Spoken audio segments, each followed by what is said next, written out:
So Daniel Jones finished at QB9 last year. That could surprise a lot of people, but it didn't surprise me because I watched every game.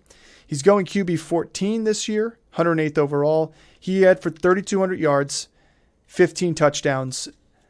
He's only thrown 12 interceptions in the past 2 seasons. That's an actual impressive stat. And then he had 120 rushes for 700 yards and 7 touchdowns. So again, when we talk about Jalen Hurts, this is Jalen Hurts light right here. This is Jalen Hurts that you can get way later in the draft. Now, I said Jalen Hurts threw for 3,700 and 165 rushes for 760. Daniel Jones had 120 for 700. He threw for 3,200 yards himself. He had 15 touchdowns he had 7 less than Jalen Hurts there, and obviously he had 6 less touchdowns on the ground than Jalen Hurts. The Giants did not score as much as the Eagles did. But again, the quarterback play from him, he was week winner in some games for people last year, and he could be again this year because besides adding Darren Waller, what did this offense really do to improve? Well, I guess you could say they got healthy. I mean, in their wide receiver core, but this guy's going to need to still use his legs. Yeah, he's still going to need to use his legs. It's another year underneath the system. Maybe he doesn't run for as much because asking your quarterback to run 120 times when you have Saquon Barkley. But again, Saquon Barkley ran for 300 times. So I like Daniel Jones. Again, he's one of those quarterbacks down there a little bit later on in that range where I want to say he is before Geno Smith right now, before Anthony Richardson, before Goff and Wilson and all those guys, but he's after Tua, Rodgers, Cousins, Watson, Lawrence, Fields, like all the big hitters, the guys who are a little more consistent, I would say have a higher floor than he does. Yeah.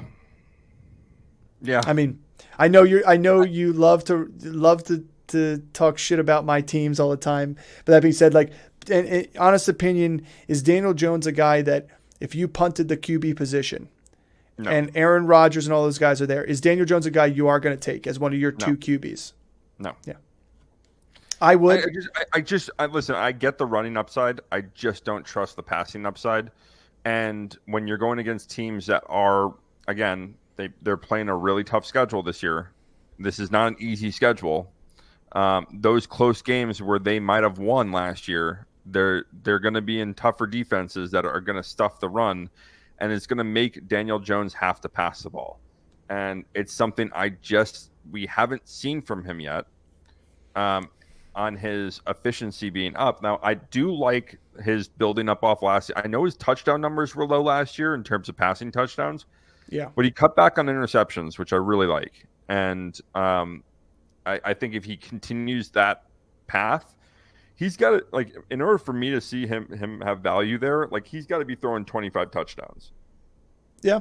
Well, here's the thing: is if he actually say if he threw at least a touchdown a game last year, there were a total of 6 games last year where he didn't throw for a single touchdown, and you give him 5 of those, 5 to 6, you give him all 6 like that, you get him into the 20 range. He still wouldn't have thrown 25 touchdowns. Like, he's going to need to do that. But I mean, again, you're talking about a quarterback that was able to, in a wild card game, yeah, it was against Minnesota, but he was still able to throw for 300 yards and 2 touchdowns and run for 78 himself.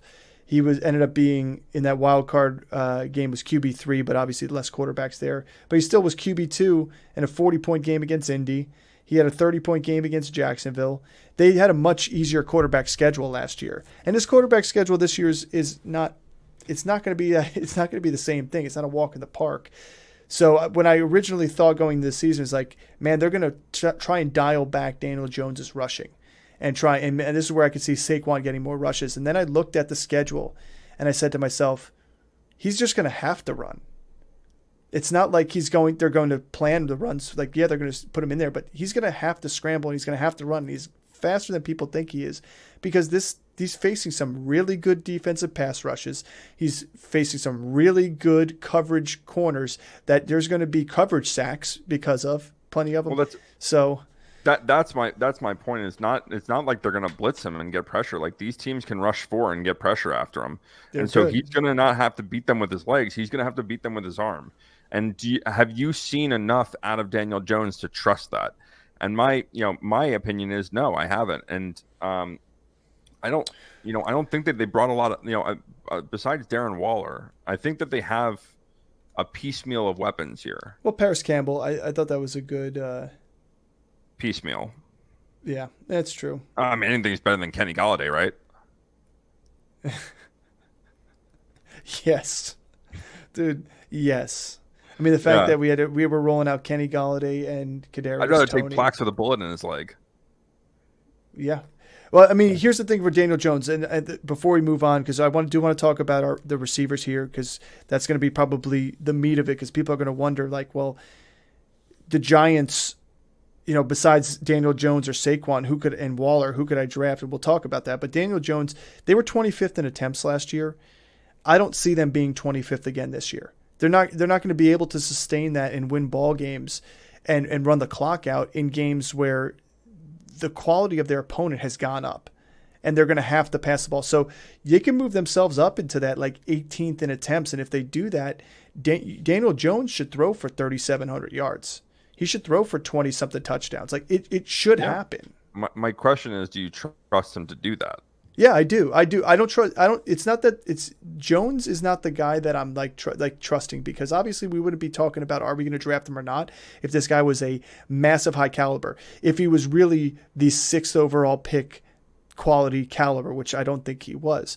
I think he's a great quarterback that can play in the NFL. But this coaching scheme in Dayball, I think what they are doing with him is unlocking his potential.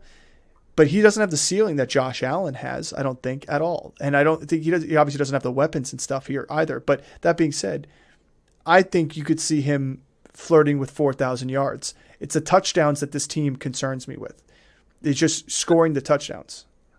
I think 4,000 yards is ridiculous. How do you think how do you think that's ridiculous? Tell me. I don't see it. Like, he's going to run more. I don't think he has a sustainable weapon to do that unless one of these guys really emerges as being 1,000 yard. If he's throwing for 4,000 yards, he's going to have a 1,000-yard receiver. And we'll get to the receivers in a second, but I don't see any of those guys being around that 1,000-yard range. I'm not saying he's throwing 4,000. I'm saying he's flirting. So he's around 3,800 yards. Okay, I can see that. I can see that. 4,000 yards is a lot. I'm saying flirting with 4,000 yards. As his ceiling. Yeah, as his ceiling. Let me ask you this. Justin Fields, Daniel Jones. Oh, Justin Fields, because you got a guy who could rush for 1,000 yards versus a guy that I think hit a ceiling last year with 700. I'll take more rushing yards. I'll take 300 more rushing yardage. Yeah. Yeah. Again, 1,000 less passing yardage, 300 more rushing yards. I mean, like, to me, the fact that Justin Fields is being drafted so far ahead of him is you got to also see that like Justin Fields is going to have a giant leap. Right now they're projecting him on Fantasy Pros to have just under 3,500 passing yards, and they're saying about 650 rushing yards. So, and I think like that's a good number to start with increase in weapons with Darren Waller and a fast, speedy slot receiver in Paris Campbell and healthy receivers. I think you could tack on 400 more yards if they end up having to throw the ball a lot more, just based on that alone. So moving on to Saquon Barkley.